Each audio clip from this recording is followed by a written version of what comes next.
இது வந்து tower of பிரம்மான்னு சொல்லிட்டு இதில் வந்துட்டு நமக்கு 8 காயின்ஸ் இருக்கும். இது எப்படி ப்ளே பண்ணோம் அப்படின்னா, இது வந்து தண்ணி எடுத்து வச்சுக்கோங்க. ஃபஸ்ட்டு வந்து இதுக்கான ரூல்ஸ் வந்து நான் 3 காயின்ஸ் வச்சு சொல்லித்தரேன் எப்படின்னு சொல்லிட்டு. இதுக்கான ரூல்ஸ் வந்து என்னென்னா, ஒன்று வந்து ஒரு டைமுக்கு ஒரு காயினை மட்டும் தான் நம்ம மூவ் பண்ணணும். 2, 3 அந்த மாதிரி மூவ் பண்ணக்கூடாது.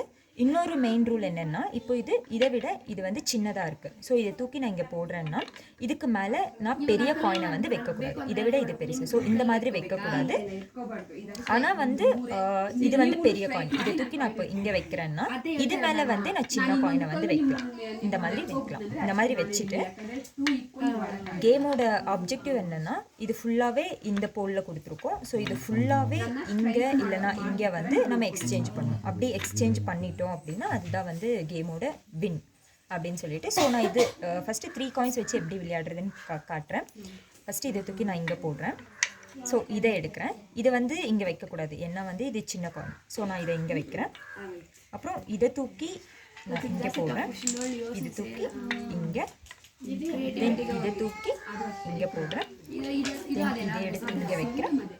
இதை எடுத்து இங்கே வச்சுட்டேன். ஸோ இங்கேருந்து ஃபுல்லாக இங்கே சேஞ்ச் பண்ணிட்டோம். ஸோ இப்படி வந்து இந்த 8 காயின்ஸுக்குமே நம்ம வச்சு விளையாடணும். ஸோ இப்படி வந்து விளையாடுறதா வந்து டவர் ஆஃப் பிரம்மா.